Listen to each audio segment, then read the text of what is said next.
The only way to fulfill the soul is through deeper embrace of otherness, deeper care for otherness, deeper compassion that is active and real and that has teeth and feet in the ground. Love in action, whether through generosity of your time, generosity of your knowledge, generosity of your money, generosity of your two hands in the dirt, helping someone dig something. All forms of generosity and care is the new billionaire. Welcome to Mastering Midlife. If you're in your 40s and 50s and asking yourself, what happened? If you're driven to succeed but concerned about burnout in your work, career, and relationships, then this podcast is for you. Your host, top-selling author, and executive coach Mark J. Silverman has direct and meaningful conversations with world-leading experts in business, finance, health, and well-being. Midlife is a time of extraordinary changes and challenges, but you can excel in your career while improving and strengthening your life to achieve sustainable and true success without compromise. Now, here's your host, Mark J. Silverman.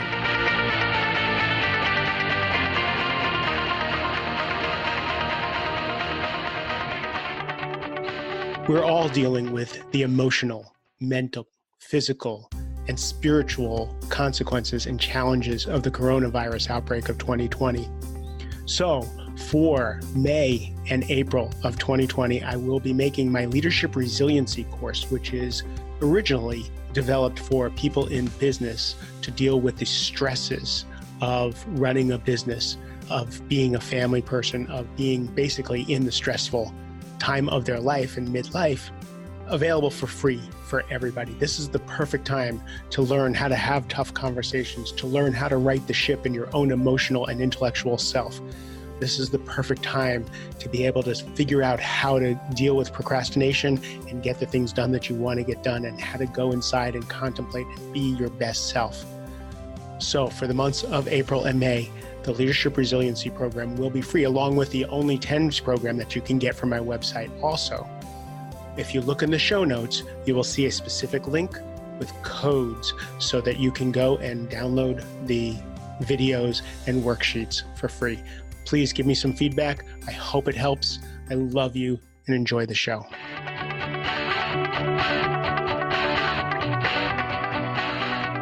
So if you're listening to this podcast, it's in the time of the coronavirus pandemic.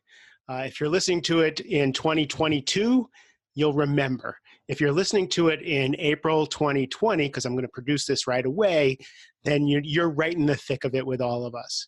And what I've been noticing in the thick of it is that there's some people who are stepping up and listening to what people need. There's people stepping up in relationship. There's people stepping up in leadership, in health, in process, in every direction.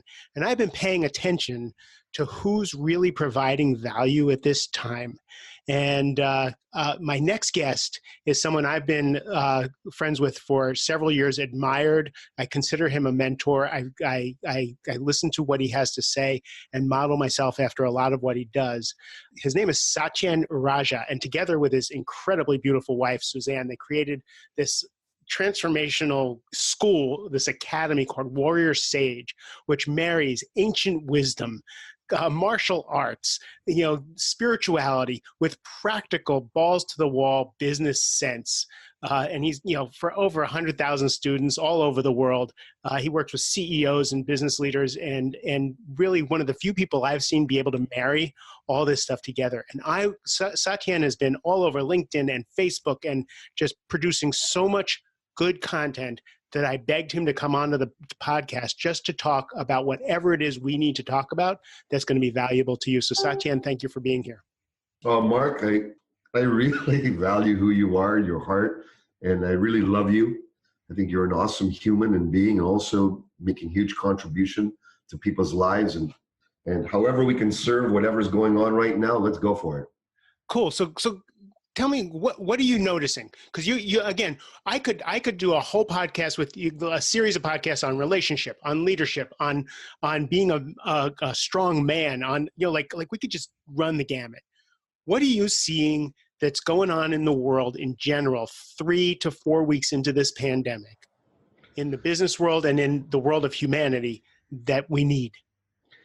Well, there's two things I'm seeing going on. The way I look at things is that this is a dualistic universe, a dualistic reality, where there's good, there's bad, where there's bad, there's good. And so what I'm seeing, first of all, is malevolent, diabolical, greed, vulturism. All these things are being magnified right now on many levels: physical, mental, emotional, spiritual, etheric, whole plane level. All the forces, intentions that are aiming to grab and use and manipulate, they're at the forefront right now to make best use of this to line their own pockets or their own megalomaniac intentions. So there's all of that going on, and I want to acknowledge that. I don't want to honor it. I want to acknowledge that. Sure. And I also see it as a possibility for us to see our own shadow in that, to see where am I similar in my greed, in my desire, in my manipulation. We might not be able to topple those forces, but we can transform it within ourselves. So that's number one. But equal to that, and probably even bigger and better and more powerful, is there's the benevolence, the humanitarianism, the love, the community connections, people reaching out to each other through internet, through video Zooming, video Skype calls, these type of things, and connecting deeper than they ever did, even face to face, body to body. So I'm feeling in my bones, I'm feeling in the communities and the society that we are coming together. There's a great equalizing. The greatest billionaire to the ordinary person, we're all in our homes. Right. And what's coming to the surface, and this is the most crucial part I'll start with, the most important thing I'm feeling and seeing is that the reestablishment of genuine contact, care, compassion, conscientiousness, seeing you as my brother, my sister, my family, my cousin, my aunt, seeing you as part of my human family, that swelling is happening in the heart, and it's tangible, and it's with my neighbors. It's beyond any religions, philosophies. We are reestablishing and growing our humanity for each other, and that to me is not exciting. It's what's called upon, necessary for us to move beyond to what's next. I find it similar to right after 9/11. The couple of days after 9/11 were so exquisite in our connection, in the peace. The collective fear, I don't think took hold yet, and there was something going on during 9/11, right after those couple of days. The weather was ridiculously incredible. Like everything was really a different timber. And I feel the same thing here. So I get distracted by what you started off with the malevolence and the greed and the power. And it seems to be louder. But then when you really look, I'm watching people step up in so many ways and do so many beautiful things that it just, breaks my heart open. So I want to take us on a hero's journey here. Let's start with the shadow that you just talked about, because I think that's a really hard thing for people to work with. In fact, I'm following one of your posts right now because I think it's one of those things that people don't like to look at, is when you see something that you despise, when you see something that you hate in the world, how can you actually look at that inside yourself, inside your own shadow, so that you can somehow level the playing field? Because what you said was very eloquent, but I don't know that a lot of people actually even allow that to be part of their existence. Well, the way I experience it, if we're using a simple model, 3 stages of growth within our being, simple model. First stage, very me-centric. I, me, my gain, my wishes, my desires, my wants, perhaps my immediate family and circle. We need this. We need to be able to take care of ourselves. We need to be able to make sure we're self-resourceful, that we have plenty and we're in abundance for ourselves. This is not only valid, it's noble. But when our hearts are closed, when it turns into a self-servingness that is closed off to otherness and is not taking into account my relationship to everyone and ultimately the all, then what happens is there's a diminishing return to our soul. We might gain more benefit. We might gain more external success. We might gain more financial success going forward and aiming to improve just our own condition, which is valid. But after a while, there'll be a point where that is no longer nourishing to the soul. There'll be a discontentment that will start to set in. There'll be a boredom. And what happens is this is a holy moment. And in those moments, rather than going for distractions to fill that gaping hole within of lack of fulfillment, distractions of movies, TV, sex, drugs, rock and roll, whatever the heck, all right, whatever, the 1,000,001 distractions. It's really a very fertile time right now to say, oh, maybe I'm ready to go to not just me-centric, but what about we-centric? And so many of us are moving towards we-centric consciousness, win-win consciousness. Now, we in our worlds here, we've been used to this concept of win-win for many years. But for most of the world, that's brand new, believe it or not, that we can actually have win-win, all of us. And now that takes our heart to expand. It cannot be, how can I say, it cannot be instituted. It has to be something that we feel from our discontentment. I'm no longer fulfilled in the soul.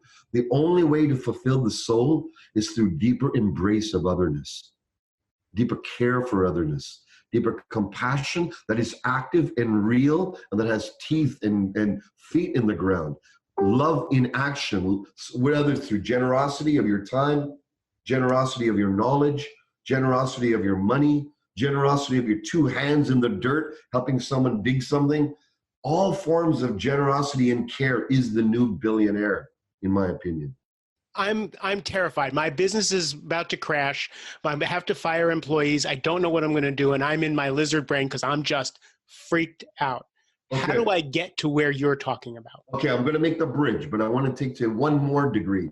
There's me-centric, we, and then to me, there's ultimately where we're moving towards as a complete whole, as a world family, is Gaia-centric consciousness, meaning that we feel ourselves, we know ourselves, we feel intrinsically not only connected, but that we are part of this earth. Now, these are very lofty concepts, very high ideal concepts, and some would say privileged concepts for those who have. But how do we bring it down when the reptilian mind kicks in? I got my kids to feed, I got my wife to feed, I got my business to take care of. How do we do that? You have to make a commitment that you're not going to live the way you used to.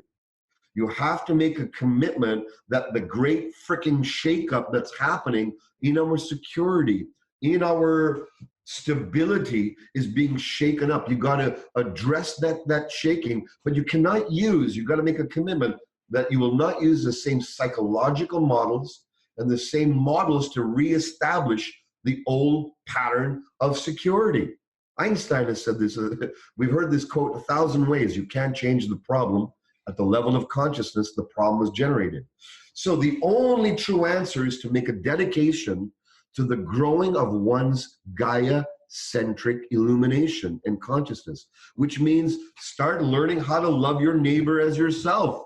Then start learning how to love your whole town as your very family, and then start learning to love your whole province and state as your family, and then keep going until you hit an edge and hit a barrier where it's like, this is too lofty, and then play that edge and keep expanding, and then make a dedication that I'm taking a new path where I will have this depth of being. And just by even declaring that, I promise you, there will be a forces of benevolence that will come to support this higher intention and give you the freedom and the confidence and the courage to let go of the previous paradigms, which are really outdated.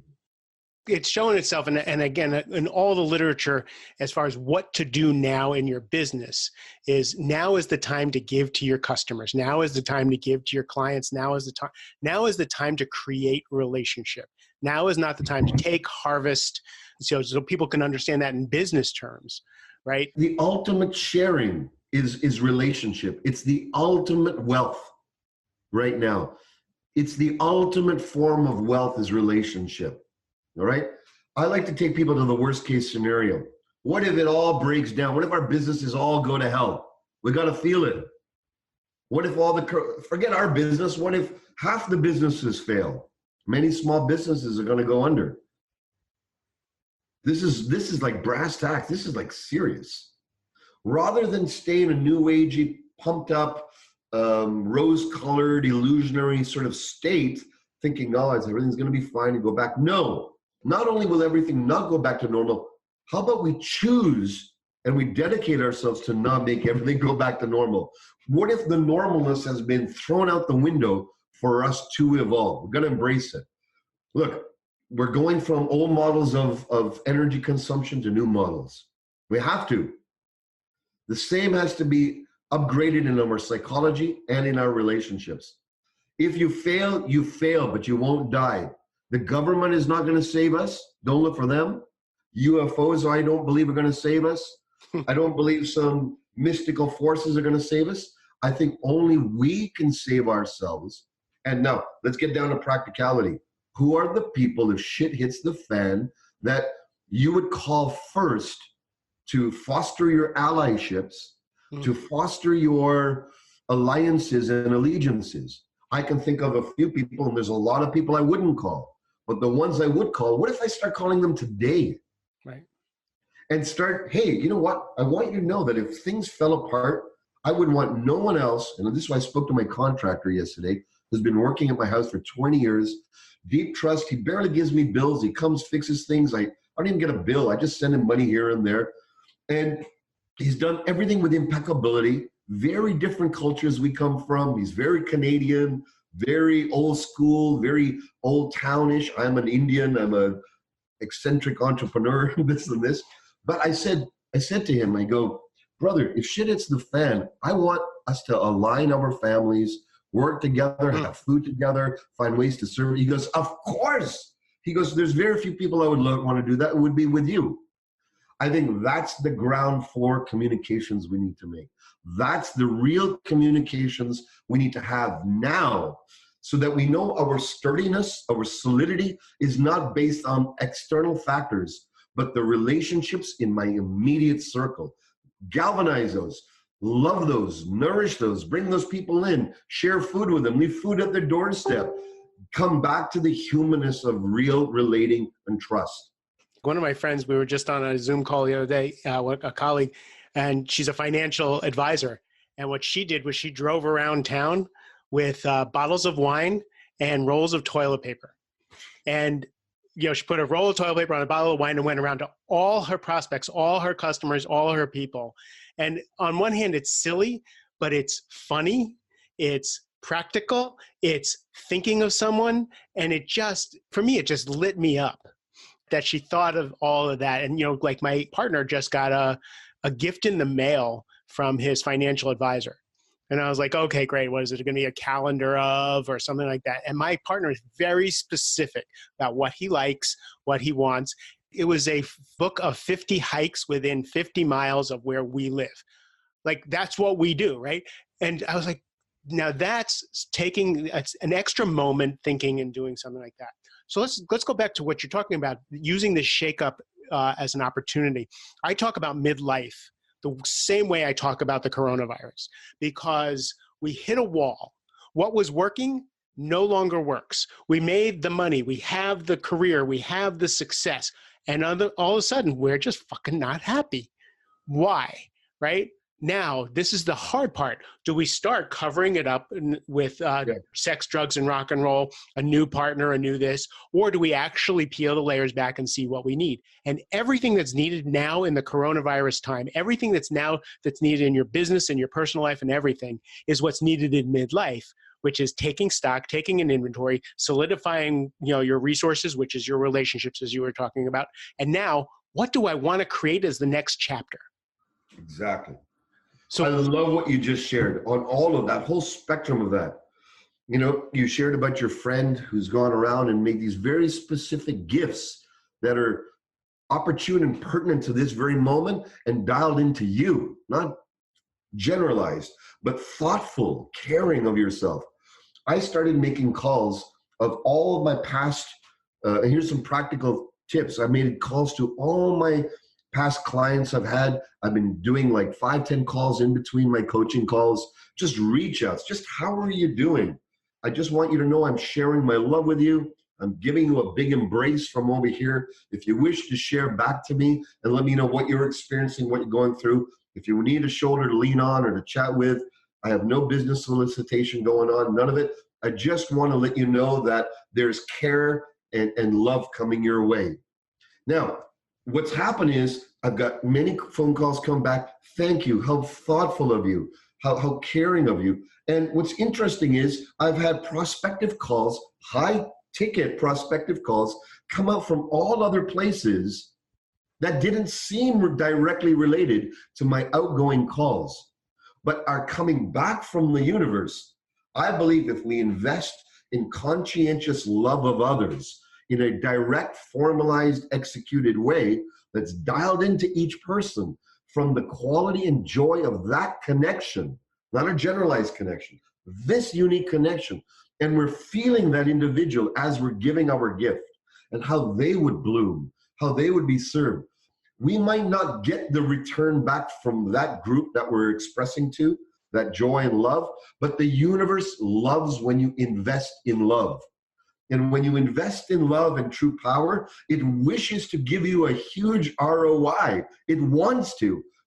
But it might not come through directly. It'll all come through tangential ways.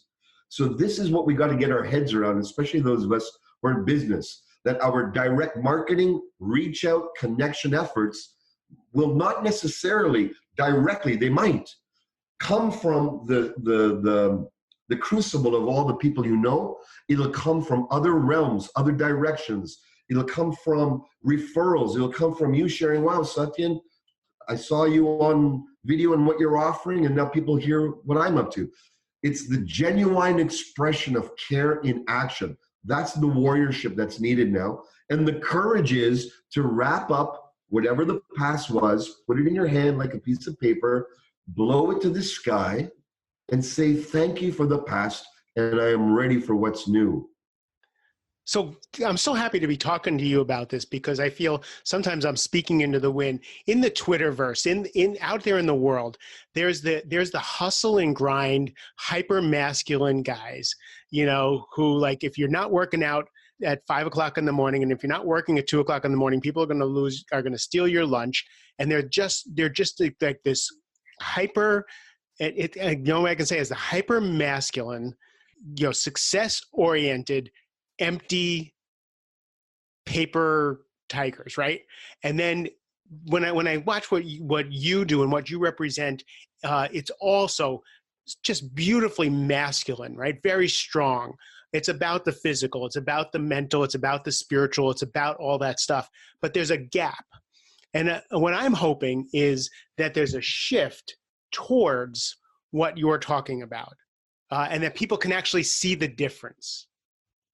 Because you and I are walking into glass buildings with executives who are sitting behind desks, with ties and things like that, and we're teaching concepts that would be thought of as the feminine side, the Californian side, or the Vancouver side in your case, right? But we're able to show that actually, no, this is the way to the next levels of success, and to actually experience that success. Well, let's take a look at some real examples. Look at a Richard Branson. When you see him, I don't think of a person stressed out of his mind. I think of a guy laying in a hammock, drinking cocktails, and directing hundreds of companies with a smile, with a little phone in his hand, and saying, yeah, try this, do that, with little direction. How do you build that? How do you have that type of Branson-type consciousness? Well, there's a simple triad of when these are activated, I feel will really help people who are in that hyper-masculine energy, because I used to be. And I came up through a very strong, as you said, hyper-masculine intentionality. Luckily, very blessed, I had feminine teachers to help me learn about new ways. I had guides and experiences that I had with Mother Nature, shamanic experiences. I had very profound feminine teachers who helped me get a whole other spectrum to fill me out as an individual. And here's the triad. Number one, 100% in, 99% is a slow drip poison. So we still need the 100% commitment to an intentionality. 99% or less is a slow drip poison. It'll kill you. So funny, because 100% is easy, 99% is a bitch. Right? But here's the difference. 100% in does not mean going to your hyper masculine, grit your teeth, and does not mean crush it. Think about the term, I crushed it. Anytime you crush anything, you will be crushed yourself eventually. Karma is a bitch and she loves to teach you. She's a great master teacher. Okay? So now, how do we balance that 100% in? All right? Well, what you do is the next metaphysical principle here, it's ancient, is lower importance. On the very thing you're putting 100% in. Lower the psychological, emotional, pent-upness, attachment, as Buddha would say. Relax your attachment to this thing. I like to use the term lower the importance. So you know how there's bass, treble, mid-range on these stereos? So if you take a look at 3 dials, one is turn the dial up on 100% in. If you're anything less, on whatever your goal, desire, intention, business, family life, health life. But then one of the other dials, you have to psychologically slow right down and, I'm going to make this way less important. A lot of people don't do that. They say, let's go crush it, everything into it, and don't back down. But if my self-worth and my self-image is attached to the success or failure of a particular endeavor, it's really hard to turn down that volume. And that is the psychological spiritual practice. It's not going to happen overnight. You got to work on it. But here's the thing that I've discovered. The miracle of lowering the importance is it kicks in a metaphysical principle. The metaphysical principle that it kicks in, it allows a higher intention, your higher mind, your divine consciousness to now draw upon you, call upon the forces that might seem indirectly serving the very meta intention you have, but it's going to come from somewhere else. You might have non-linear. Let me give you an example. I had an intention to grow one of my academies, Accelerated Evolution Academy, and to increase 100 new students per year. And we did all the marketing, we put all this stuff in place, and then I said, okay, let's lower the importance. And I practiced this with my whole team. Just lower the importance. We came to breath. We released importance around it, but we still did 100% in. Now, the third part of this triad is 100% impeccability, which means do everything the first time with great quality. So no one can come back. You can't come back and say, this part was a little shoddy or this part was a little weak. Cross the T's, dot the I's. Just be impeccable with follow through. No, the lowering importance is the psychological magic here. When we did that, within like 2 weeks, I had a reach out from a wonderful facilitator who's got an incredible training organization, Jaya and Ian it's a sexuality training program that they train coaches. And she, within a matter of a couple of weeks, we registered 100 of her students into our training. She wanted them to be all upgraded with the methodology. And I in 100 years, I would have thought that I would have to do multiple things in marketing to make that happen. So a non-linear jump created the very goal we wanted by lowering importance. It came tangentially, not through my immediate conscious mind. And I want to share that this principle not only is working for me, it's working for every CEO and the companies I'm coaching, which are, some of them are blowing up and becoming billion-dollar companies. Why is this happening? This secret principle that's been around forever has to be combined with our masculine. And this is the space of spirit. This is the space of, fulfillment in the now is the lowered importance. The looking, the feeling, the grace of what we have here. When we want what we already have, we'll have more of what we want. We have to want what we already have and look, what do I already have? Take stock of that now. That will lower the importance. And when you do this, my friends, just watch how this will affect your families, your relationships, your health, and your businesses. I guarantee it, but you got to try it on, and you got to risk this leap in consciousness, trusting that not the increase in importance will get my end goal, but the lowering of it. It sounds absolutely paradoxical, but the masters have known this for thousands of years. Give it a try. Really good sales guys know it too. Needy is creepy, right? Like, when you met, the best time to make a sale is when you've made a sale, when you can play with this and it's not that important. Sadhguru kind of puts it in a really cool way. He talks about it's not bad to play the game all in. If you're playing soccer, when you get on the field, that ball is the most important thing in your life. Your blood, sweat, and tears, and it is good, it is noble to put everything on the line for that ball.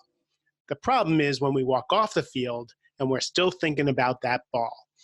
And I was like, bam. No wonder he's Sadhguru, because he can turn a phrase like nobody can, right? That was so brilliant. So to my listeners, you have just had a masterclass. I would listen to this a second time. I'm going to listen to it tomorrow because I get to on my elliptical, because Satyen brings just such grounded wisdom and in so much experience. Satyen, where can people find you? My website is warriorsage.com. warriorsage.com. And I urge you to find him on Facebook also, because the content is just an encyclopedia of how to live life. We have our Warrior Sage community on Facebook that everyone is invited to come to, and that's where a lot of sharings are expressed there. I'm gonna put all of this on the show notes so people can just click and find you and learn from you and really take in all the wisdom, and really thank you for what you're doing right now in the middle of this. You're really water to my soul. So I appreciate you spending time with me. I'm so grateful, and yeah, my heart is just really filled, and I'm grateful. It's beautiful. And to everybody else, I just thank you for your precious time and attention. I love you a ton. Have a great rest of the day. Thanks for listening to Mastering Midlife. For more resources, to find Mark's best-selling books, and to work with Mark, please visit the website at markjsilverman.com. Subscribe to Mastering Midlife anywhere podcasts are heard, and listen on Amazon Alexa by adding this show to your flash briefing. And please leave a rating and review. Thanks again for listening, and we'll see you next time.